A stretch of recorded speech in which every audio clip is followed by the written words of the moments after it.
Welcome to Cups and Courage. Today's guest is Lisa, and Lisa is the face and hair behind the Pink Ribbon Foundation.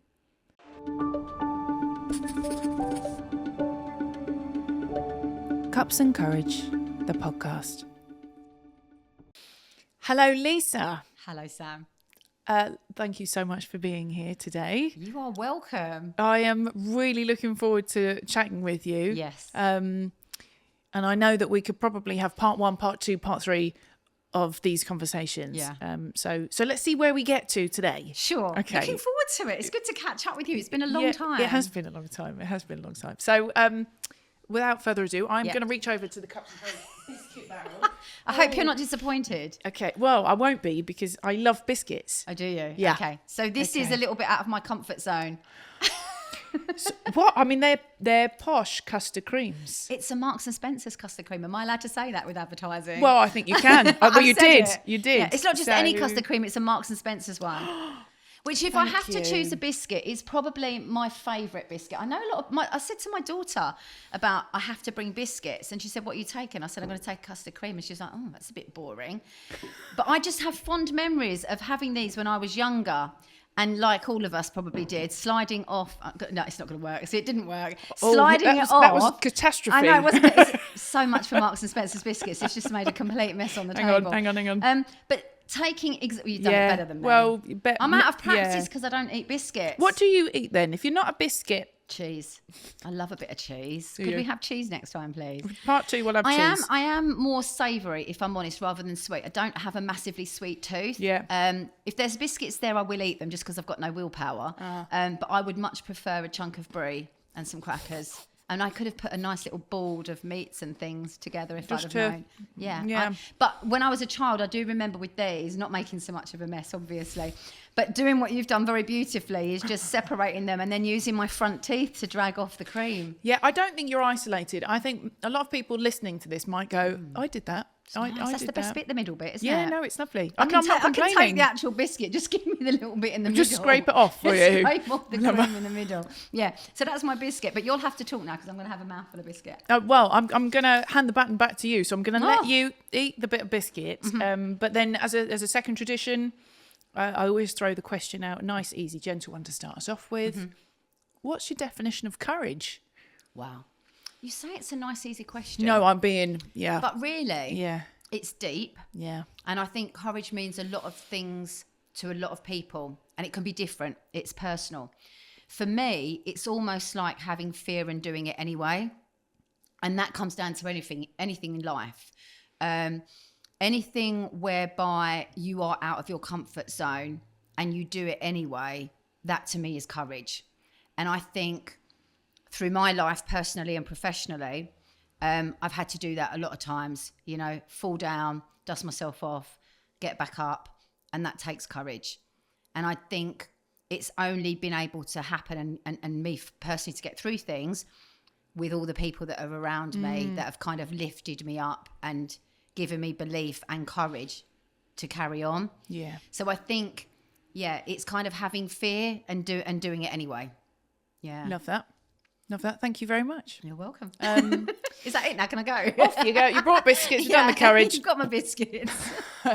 Okay, so let's talk a bit about you and why you're here. So can you give us a little introduction to who Lisa is? Yeah. And what makes you tick and why you're sitting opposite me today? Well, I'm sitting here opposite because you kindly reached out to I me. I did reach out. And we've not been in touch actually since about 2019 from an in touch face-to-face point of view. But I followed you, and you've obviously followed the Pink Ribbon Foundation and what we're doing. So it's beautiful to be connected with you here today. But so Pink Ribbon Foundation is what I'm best known at, and we are a small grant-making charity that is national, but with its roots very much in southeast London, and a small team of 4 people. So I am known in my work in connection to the Pink Ribbon Foundation. And I think in terms of me, the lines are very blurred in that my personal life and my work life very much are in sync and combined. So the friends that I have, many of them I've met through the work of the Pink Ribbon Foundation, and then they've become lifelong, very close friends, even down to the social life aspect of it. A lot of the events that I either organise or attend become my social life. And so there's a real merging of who Lisa is and the private life and the work life. And for me, what I do isn't a job. It's not a 9 till 5 clock off job. It's very much a way of life. And I wouldn't change it for the world. I mean, my mum says very often to people that Lisa's probably the only person I know that if she won the lottery, she would still work. Yeah. A lot of people, their goal is to be financially secure and give up their job and, you know, have a life of leisure. For me, I love what I do. I really do love what I do. I love what I do. I love the people I do it with. I love the difference it makes. And for me, I can't see me doing anything else, if I'm absolutely honest. Thank you. But the first thing I was going to say is I had no idea it was such a small infrastructure for Pink Ribbon Foundation. Yeah. It's fascinating because the perception is it's a machine. You know, it's there's so much advocacy and presence.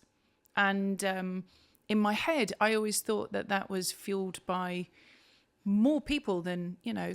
I think what it is it's very clever marketing in the first respect, because the Pink Ribbon Foundation has the name Pink Ribbon in it. Yes. And Pink Ribbon has got a longer history than we have. So as a charity, we celebrated our 25th anniversary in 2025. But the Pink Ribbon, I think, has been going for around 30 years. Okay. So because we've got Pink Ribbon in our name, people assume that we're either the biggest, the first, or the only breast cancer charity. And as lovely as those things are, none of that is true. So marketing, people assume that they know who we are. In terms of infrastructure, for the longest time, we've kept our infrastructure exactly the same. And people are, like you say, very surprised to realise that we operate with a small team of 4 people. So we've got 3 volunteer trustees. So Jonathan Prince is our chair of trustees. And then we've got the lovely Liz and Angie. And that is a volunteer role. And then the day-to-day running of the charity in terms of everything to do with bringing money in and raising awareness and events and corporate partnerships is what I do. We all work from home, so we don't have any offices. Our infrastructure is kept low so that more of the money that we get coming in goes where it's needed. And what we do is then invite charities, breast cancer charities, registered breast cancer charities, to apply to the Pink Ribbon Foundation for a grant. So every year we give to around 70 different charities every year. So effectively we're raising money to give it away to charities who are on the front line and who are providing the vital services that women and a percentage of men who get breast cancer require. So it's very, very lovely. And what's great, I think, for people that work with us or fundraise for us is it's fully transparent. You know where every penny has gone. Yeah. You know, we can account when we give a grant, because the charities then have to give us grant reports back, 2 in a year. We know if we give someone money, where every penny's gone, how many people have benefited. And that, I think, in this day and age where money is tight and there's a lot of call for people to support charities, it's important that people know where that money goes. Yeah. Especially around cancer. You know. Yeah. Because there are some great charities, big charities, doing fantastic work. And don't get me wrong, they raise millions and they spend a lot of money on research and things. And that's really important, because we wouldn't be making the progresses with cancer now that we're making without that important research and the money being ploughed into it. But I think what separates us is that we're supporting people when they're going through that diagnosis and treatment. And that is sometimes where the NHS definitely can't always support. You know, and I've worked with lovely ladies like Gemma in Cambridge who said the NHS saved my life, but it's the charities in my local area that made it bearable. And I got goosebumps when I say that, because I think of all these lovely ladies that I've met who say exactly the same thing. It's so right. It's so true. It's so true, because the roles are very different, you know, but actually as a support function, it's vital. Yeah. And it's things like, you know, counselling, wig advice, alternative therapies, you know, respite and free holidays, chemo bags given to you on your first day of chemo at your hospital. It's all those things that will make such a difference to how you manage that diagnosis and your treatment and the support that you can get. And I had a lovely lady ring me up just out of the blue. She's got our number off the website, and it diverted to my mobile. And she was phoning from Basingstoke, and she thought we were, I think it was a charity called the Pink Palace, and that's who she thought we were, and we weren't, so I gave her the right details.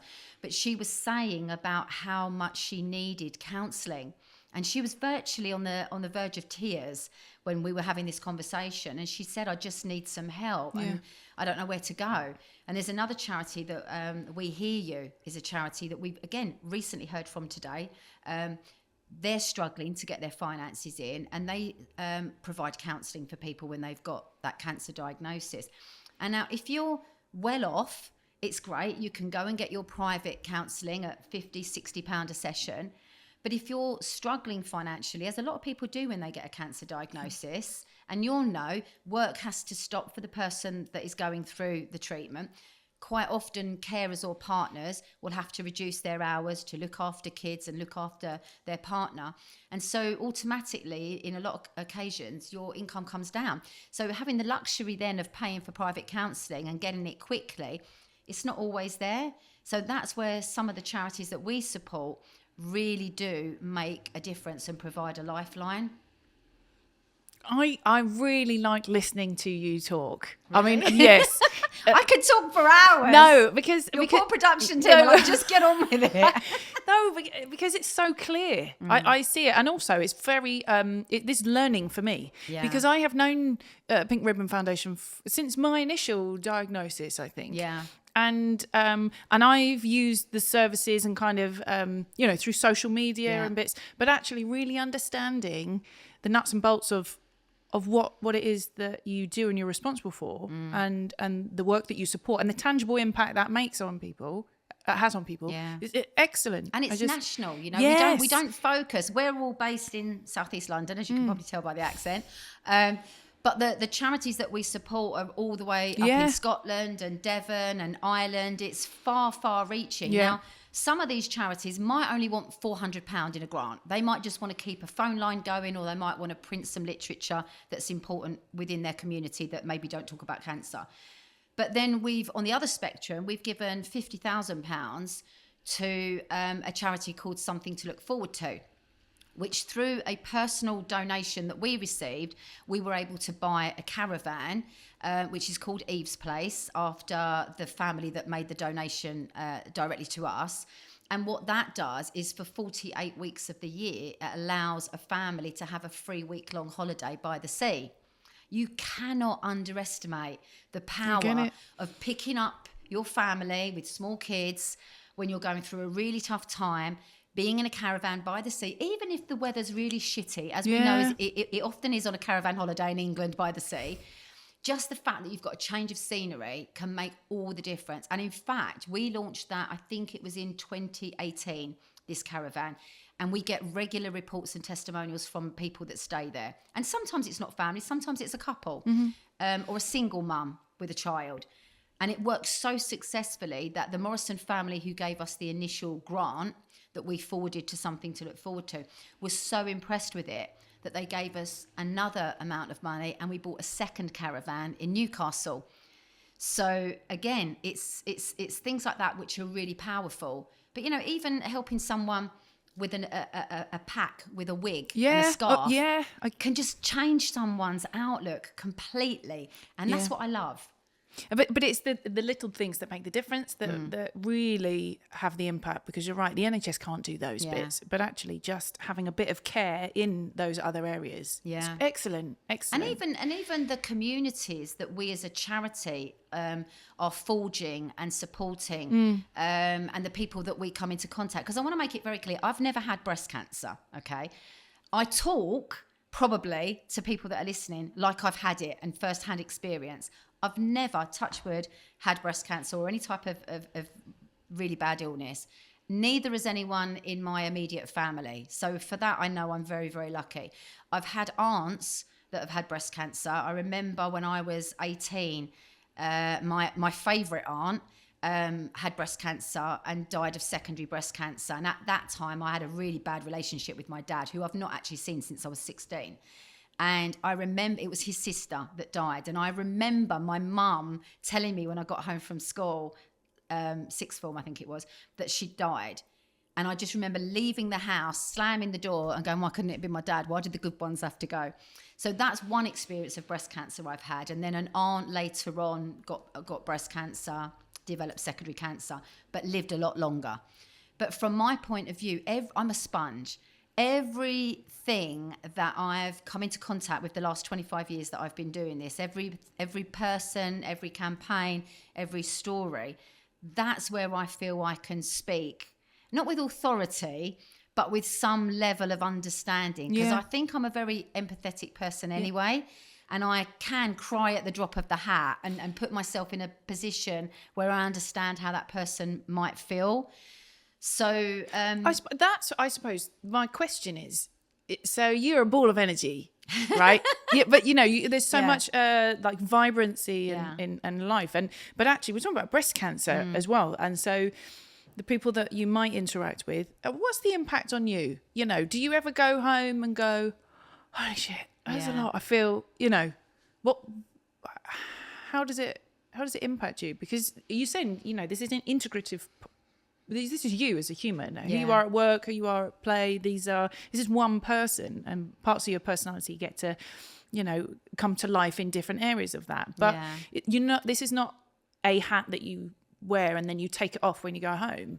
Yeah. So what's the residual when it's quieter? Do you know what? One of the biggest campaigns that's had the most impact on me since 2023 is our Bold photo project, which again, a lot of people, if they've followed us on socials, will know all about it. But I met a lovely lady called Caroline Sieknick, who lives in Amsterdam, through the work that Pink Ribbon Foundation does with our partner Think Pink Europe. And she's embarked on this beautiful photographic project which photographs women at their most vulnerable stage, when they've lost their hair, as you have, and you know how that feels, or they're in the early stages of regrowth. And it's a project that she started over 10 years ago. Her family had a wig shop in Amsterdam. Her sister was managing it. I think the dad had stepped away from the business. And she had a lady come in who'd had to shave her head because she was having treatment for breast cancer, looked at herself in the mirror and said, I'm ugly, and started crying. And Caroline's sister at the time said, oh my God, I wish you could see what I see. You've got these beautiful eyes and cheekbones and you look stunning. But obviously you don't see that when you've got everything else around you. And she went home to Caroline and said, you're a photographer. What can you do to change this? And it took a little while to get it off the ground. But then she started photographing women in her local area who'd lost their hair.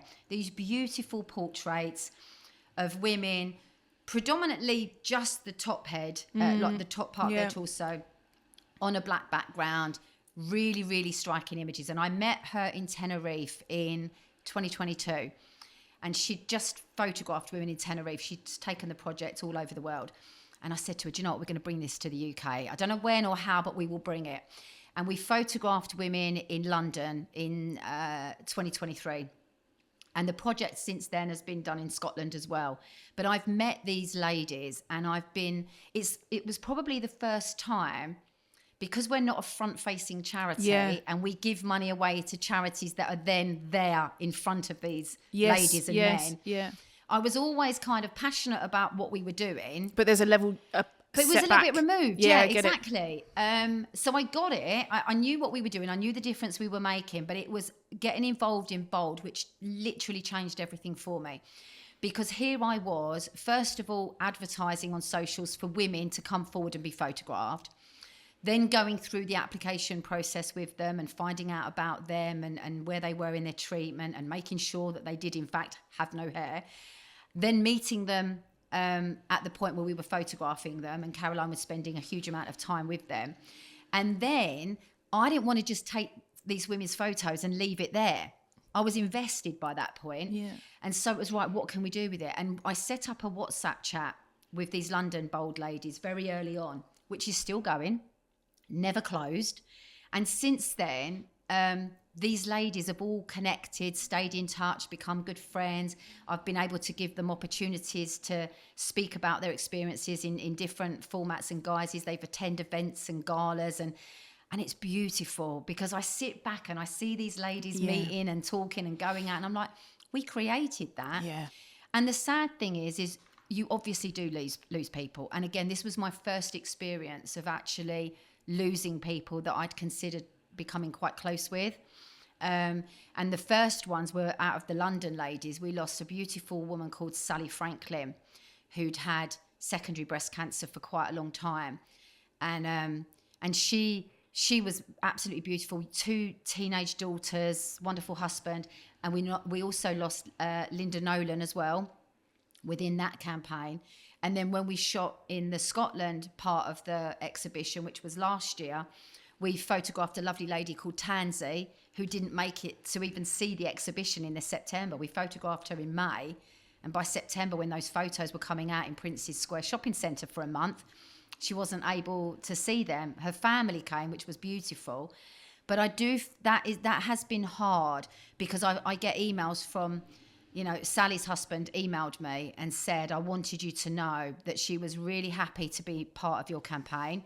She's happy for the photos to be used. It's a legacy. She didn't want to do it, but she's glad she did. And then with Tansy, her sister messaging me to say, I wanted to let you know before it goes out on social media. So, and it's hard. I cried on both those occasions. Yeah. I'd not known them long, and I'd not known them well. I'd only known them through the breast cancer story. But I felt a huge connection with all of these ladies that either are still here and fine, or the ones that we've lost. And I never want to change feeling the way that I do. Someone else I spoke to who's been connected with the project in Belgium said to me that he struggled very early on with the losing people. And so he made a decision that it was easier not to get too involved and just treat it as work. I can't do that. Yeah, I can imagine. I don't imagine that's a thing. No. If you're with, and this is why when I said to you earlier that there's a very blurred line between work and my personal life, because, some of my great friends, Kelly and Juliet, are people that I've met through the work, photographer and ambassador, but they've become very good friends. And equally, I feel exactly the same. If I take on anything with anyone, you are in the Pink Ribbon family. Yeah. We build relationships. I keep those relationships going. And so I know I'm going to get hurt as a result of that, But I look at the difference that we make, even if these ladies have passed, the daughters have these beautiful photographs. We've got this story to continue telling. And and I wouldn't change it for the world. I love it. Absolutely love it. The good and the bad and the ugly. I love it. What's your hope for Pink Ribbon? Because obviously you've been involved for since the beginning, right? Yeah, since the beginning, 25 years. In the shape, the changing of the shape, and where it's at right now, it sounds like things are quite successful in terms of that mechanism. What are the next steps? What's the hope? Is it a continuation, or is there? The trustees and I have had conversations, obviously, in the past about whether we grow the charity and make it bigger. Yeah. Our unique selling point is the way that we are set up, the fact that we are small, beautifully formed, a small but mighty charity. That is our unique selling point. And if we was to get bigger, I think that would get lost and we'd become like some of the other big charities. You'd have less ownership, I suppose, on some of the activities you were doing anyway. And exactly, because at the end of the day, if we're working with a corporate partner or an event, or we're doing anything, there's no real decision-making processes. I have to buy into it and like it. And then if I need permission, I'll say to the trustees, what do you think about this? But to all intents and purposes, there's no red tape. If we like something, we do it. Now, the only thing that holds us back in that sometimes is finances, because we have to work, and this is very challenging, we have to work in a way where if I want to do something like Bold, it took 12 to 18 months to make that happen, because I have to find the infrastructure and the money to do anything, because we don't spend charity money on things. I have to always make sure that everything's fully funded through sponsorship or gifts in kind. And I've got no shame of asking for anything for free, hotels, trains, whatever I need. I will always start from a zero and then work up if I have to. So I will literally beg, steal, borrow. So it makes it challenging, because sometimes there's things that we want to do that I have to wait because I have to find a way to make it happen. Yeah, and timing's everything. And timing is everything. And I also think that in a lot of cases, things will happen when it's the right time. You know, I'm very impatient. That's the Aries in me. I am very impatient. So I want everything to happen straight away. But I think the fact that the way that we're formed and the way that we are a good group of 4 people who get on very, very well. And I don't see our way of changing too drastically in the future. And, you know, in COVID, for instance, we did extremely well because a lot of these big charities or bigger charities that had infrastructure and rents and were providing frontline services then had to move everything online. You know, we all work from home. The only person getting any kind of money is me. But I make a lot of companies subsidise my wages, and they're quite happy to do so. And so that meant that for us in COVID, we were able to thrive. Less of a transition, continuation of things. And it works well. You know, all these people that say, you know, working from home doesn't work. I think you can make it work if everything is in place and you've got the right people. Sure. Yeah, I think it's always about people, I think. Look, you brought these with you. Yes, you got my sparkly. Now I'm wearing a sparkly. This is how I know you. Yes. Right? So it's got to be sparkly. Anyone that knows me knows I love a bit of sparkle. Yeah. Yeah, so let's talk about this for a moment. Yes. And this. So thank you. This is Pink Ribbon Foundation. How should I check my breasts? This is a little kind of pocket card for reference. This is great. We send these out free with anyone that buys one of our brooches on our shop on our website gets a card automatically given. But we also send a lot of these out to fundraisers. So if they're doing a gala, they can put one on the table. If we're doing any events, then we'll put them in goodie bags or we'll just hand them out because it's such important information. It's really clear as well because sometimes you get lots of information and lots of bumps, but actually that's a really clear one. And it's a nice size as well. It's an A7 laminated card. Yeah. It's a good size if you want to stick it on your fridge or on your bathroom mirror as a reminder because, I mean, you probably know this already anyway, but there was a survey done with Breast Cancer Now when YouGov a couple of years ago now, looking into the habits of self-checking and asking people if they did it. And almost half of women are not checking themselves at home. Then you've got almost a third of women that don't go to their NHS screening appointments for their mammograms. And we know that early detection saves lives. So if you're not checking at home and then you're not going to your appointments when you're called for your screening appointments, you're not necessarily going to catch something early enough where it's treatable and has a really good prognosis. So I'm going to be challenging here. So let's say we know how to check our boobs, but we're not doing it. Like, what is it that's stopping? I know we can't answer that. It's a hard one because we can't. Well, to be fair, when they did the survey, they did ask people who said they weren't doing it why they weren't doing it. And there was quite a few reasons for that. So forgetfulness, forgetting to check, because we obviously advise that people check themselves regularly, monthly. And the reason for that is about getting to know your body. So there's no massively wrong or right way to check yourself. But if you're having a feel, you're having a look and you're monitoring your body, then you know if you spot something that wasn't there last month, you'll see that change and then you'll maybe monitor it more next month. And then you might think, well, actually, no, this isn't right. I'm going to go and get it checked out. Yes. So a lot of people that said that they weren't checking themselves at home said that they didn't know how to do it, that they forgot, or that they were scared of finding something, which again, you're not looking for cancer.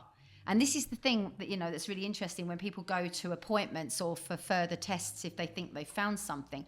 You're not going to be told that you have cancer. You're going to be told that you haven't got breast cancer. It's a way of looking at it, I guess. Yeah.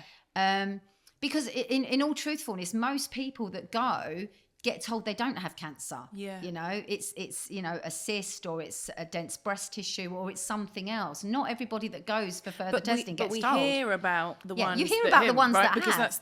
that's the part of the. Yeah, and that's the same, I think, with young people and breast cancer. We know that breast cancer is presenting itself a lot earlier now, and I've met girls in their very early 20s that have been diagnosed with breast cancer. And these ladies who are under 30 maybe, or even under 40, are talking about their breast cancer on social media, which is fantastic. It's brilliant. It raises awareness and gives people the courage to maybe go and seek out their own appointments if they need it. What it also does on the flip side, though, is look like every breast cancer is in a young person. Yeah. And statistically, you are still more likely to be diagnosed with breast cancer later on in life. But just to reiterate, those, it is creeping up with younger people. Sure. But it's not, it's not normal for it to be in 20s and 30s. It is statistically more common in older ladies. But it's just the fact that we're having these conversations now, which is brilliant. Yes. And people are documenting their experiences and their trips to but also the world chemo. Yeah, and because of social media, Yeah. like it's so accessible now, and so I'm really interested in why people aren't, because so from my perspective, I didn't check. I wasn't a checker. I was 35 when I first was diagnosed, and I didn't check at all really. I remember making a cup of tea and I was in a bra, and my lump was visible from the skin, so you could see it. Right. But I hadn't noticed it until then, and I went, "Oh, that's a definite. That's not, I didn't have big boobs anyway." So, up until that point, I don't recall ever thinking I should check my chest, like get in the shower and actually have a feel. Yeah, I don't remember. I don't think I did. It wasn't a conscious thing. But then, where of an age? I'm assuming that I'm older than you. Well, we're going to be like, so I'm going to be 43 next month. Yeah, I'm 10 years older than you. Okay. Yeah, so I'm 53 in April. I hate you. You look so brilliant. But talking about the age, it wasn't a thing. Like my daughter now is 21, and obviously she's grown up with me doing this job. I was doing this job before she was born, so she knows that I bang on about checking your boobs, or chest if you're a guy. So she is aware of that. Whether she's doing it or not, I don't know. All you can do is tell people and leave information lying around and tell her that, there was someone I met that was 22 when she was diagnosed, so it's possible. Yeah. But we never had those conversations. I never ever remember anyone telling me when I was Neve's age that I needed to check my boobs. I don't. It just wasn't a thing. And I think because of that, that's probably why for people of our age or your age, it feels a little bit alien because you didn't grow up with it. Yes, maybe. Whereas now in schools, I remember my daughter, they had, when she was in secondary school, they had someone come in, and it was most likely Copperfield, because let's face it, they're the ones that are brilliant at talking to young people. And they went into the school and talked about breast cancer and being breast aware, because literally as soon as you've got boobs, it's something you need to know about. And, with the way that our kids develop now, some of these kids are in bras at 12 or 11. Yes. So, it's something that those conversations needs to start very early. But also, as I think you mentioned about shifting the mindset about, it's confirming you don't have cancer versus the other one. So if we try and make that the shift, actually, that it's not, of course, nobody wants to have cancer, but it's not that every time you check that you're going to find something and therefore it's going to end up like this. But then equally, I do think it's really important to stress that people advocate for their own health as well. Because again, with a lot of the breast cancer that I've seen in younger people, they have to go to their doctor quite often, several times before they're taken seriously, because the doctor's point of view is you're too young for breast cancer. I've heard this a lot. And there's a lovely lady called Net that I met last year on this wig tour ship with a hairdresser. and she was 26 when she was diagnosed, and it took her a few goes of seeing her GP before they actually did any further testing. They just kept saying, no, you're young, You're too it's a young. cyst. So I do think that not only should you not be scared to check yourself at home, but equally, if you're convinced that there's something not right, and we all know our bodies better than anybody else, you know when there's something not quite right or you don't feel right. It's having the confidence to question your GP or to insist on a second opinion or going back and addressing There's it this again. I don't want to touch on too much of this because I only read it in the newspaper and it might not be valid. Yeah. But like, I think there is something changing now that actually if you've gone to the GP more Yeah. than 3 times, They actually have to look into Yeah, it. I don't know what that actually Yeah. looks like tangibly, you know, and if that change will take place. Yeah. But you would hope that also... If you keep coming back for the same problem, that it needs to be but taken you're right, but it's having the seriously. confidence to go back again, actually. And women, I think it's hard for women sometimes, because if you've got someone sitting in front of you that is a professional, that's had years of medical training, that is saying to you, well, actually, no, I don't think there's anything wrong with this. Even if there's every desire in your body to scream at them at that time, I don't think you're right. You know, experience dictates that you're probably going to take that on board and then go away and wish you'd done something else. So, yeah, it's advocating for your own health as well, I think, is really important. So you touched on confidence. I'm Yes. going to segue here. Yeah. I love your hair. So ever since I've known you, It's you've freshly pinked as well, so it's very Okay. neon at the moment. It goes through varying shades of pink, but this is kind of when it's freshly been done and it's very bright. Yeah, well, I've only ever known you with an incredible pink. I think my hairstyle. daughter's known me most of her life only with Okay. pink hair as well. So So, how- probably yeah. when she was young, she thought it was natural. I don't know. Yeah, well, fine. Naturally Yeah, pink. yeah. So this has been a long-standing. Yes. Part of your identity. And well, obviously a choice, because I wouldn't do it if I didn't want to. Yeah. But it was funny because short hair suits me. Short hair has always suited me. I would love long flowing locks. And I have on occasions throughout the years grown my hair and had a bob. And then all I do is I tie it back or put it in an Alice band. Can't be bothered to blow dry. And I think, what's the point of having it long? You might as well just cut it all off again. So most of my life, my hair's been short. Okay. And peroxide blonde for the most part. I mean, I've delved in lilac and copper and all that, but for the most part, it's been blonde. When I first started doing work with Pink Ribbon, my hair was blonde and short.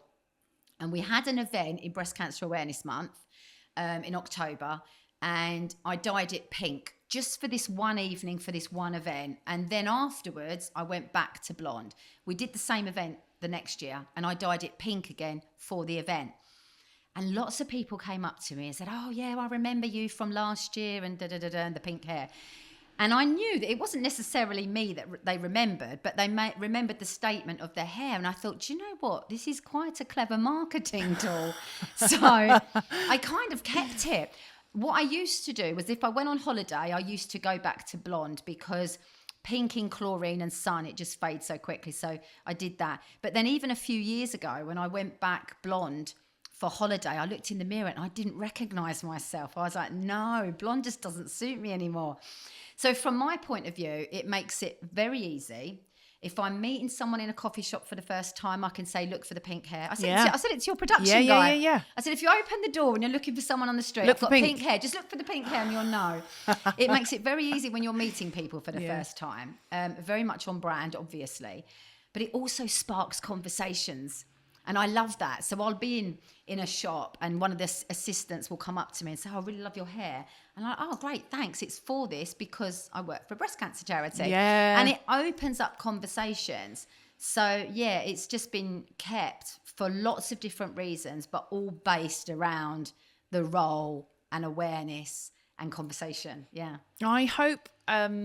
I hope to be in touch with you more often than the last time that we spoke anyway. But, I'm sure we will. For sure. Yeah. But I also hope that in 10 years' time and in 20 years' time, I see you with pink hair. Oh, listen, I'm going to be 80 Yes. on my Zimmer frame, rocking my pink hair. I mean, yeah, my daughter's gone through so many different waves of embarrassment. I mean, I'm sure at school, a lot of her friends thought I was pretty cool. Your own children never do. No. They never think you're cool. No. But yeah, I'm pretty sure that in future years, this is here to stay. I don't think anyone would It's funny, actually, because one of our supporters is Big Yellow Storage, and they give us free storage space because we work from home. We don't have the room to have all these ribbons and things in stock. And they've known me for years. They've given us this storage unit since 2014, so a long, long time. And I went there the other day, and because I had nothing else to do, I had leggings on and a baseball cap and a big jacket, and I walked in. And this guy that I've had loads of conversations with previously over years, he said to me, and where's your friend, the other one that works with you? And I went, who do you mean? He said, the one with the pink hair. And I went, that's me. I took my hat off. I was like, it's me. And he was like, oh, I didn't recognise you. I was like, oh my God, that's incredible. So yeah, I'm synonymous. People know me as that. I love it. So if someone's listening to the podcast and is really thinking, I want to help, what you're saying is transparent. I understand. I have loads of money or loads of time. I'll take both. Yeah, right. What can someone do? I guess if they want to find out more about the charity and how they can get involved, the first step would be to go to our website, which is very easy, pinkribbonfoundation.org.uk. On there will be our contact details, so they can reach out, they can send an email to the inquiries email. Quite a lot of the time, I'll get people reach out to me on Instagram, for instance. I love Instagram, and a lot of our partnerships have actually started from someone just sending a DM, sliding into my DMs, as they say, and offering their services or saying they want to work with us. So great examples of that is like the Fire Pit Art Gallery. They got in touch with us just over a year ago and said, look, we've got this great gallery space in North Greenwich. What can we do to support you? How can we help you put the message out there? And since then, I've done quite a few things with them. We've got an exhibition coming up in February for World Cancer Day. And I've then introduced them to a lot of people that I know that can do work with them. We got our 25th anniversary video made completely free of charge at the beginning of last year because a company reached out to us on Instagram and said, look, we like what you do. We want to make a film for you. Wow. So from my point of view, there's always so many ways that people can help. And it doesn't always have to be financial. Yes, money helps because we've got to get money in to be able to give it away to, obviously, the charities that we support. So corporate partnerships are vital. Probably about 50% of our income comes from brands and companies that license the charity's name and logo, put it on a product and make a donation. There's loads of examples of that on our website. The other 50% of our income comes from individual fundraisers. So these are people that are jumping out of a plane, baking cakes, wearing pink, doing all these wonderful things within their communities. So there is always the opportunity for people to fundraise as a company or an individual or a group. Equally, skills are so, so important. So where we've worked with filmmakers, where we've worked with art galleries, where people have got a skill set as a graphic designer and they can give their skills to us because that saves us a huge amount of money. And as for people, and they won't mind me saying, but the trustees are all in their 70s. So, me at 53, I'm the youngest. We don't always have the skill sets that we need, especially in this new digital age. I'm learning, AI and chat GPT and all of that. But anyone that's got a skill set that they can donate, we work with a lot of photographers that give us their skills for free. So there's many opportunities for people to support. And I would just say, if you've got an idea, if you want to reach out, if you want to support a charity that makes a huge impact with very little infrastructure, I am always open for conversations. I love people, I love networking, and I love making partnerships happen. But more importantly than that, I like nurturing those partnerships. Many of the brands and the people that I've worked with and work with go back 15, 20 years because I'm all about getting people on board and keeping them and on board. retaining them. Yeah, and becoming friends. Yes. It's so important for me that it's not just someone giving a tenner and walking away. Now, if they want to do that, that's great. They can make a donation on our website. They can set up monthly giving or payroll giving. That's great. But if someone truly wants to make a difference, there are so many ways to do that. And like I said, I love working with people to make a difference. I really do. It's so important. Thank you so much You're welcome. for today. I've loved it. Can we do this again? Yeah, and bring cheese next time. I will bring a whole cheese board and we'll feed everybody behind the scenes as well. It's been brilliant. It's been brilliant. And I can't wait to talk to you more again. Yes. Lovely. Thank you, Lisa. Cups and Courage shares honest, personal stories of people affected by breast cancer. The views you hear are those of the guests and host and don't replace medical advice. If you're concerned about your health, please speak to a doctor or healthcare team.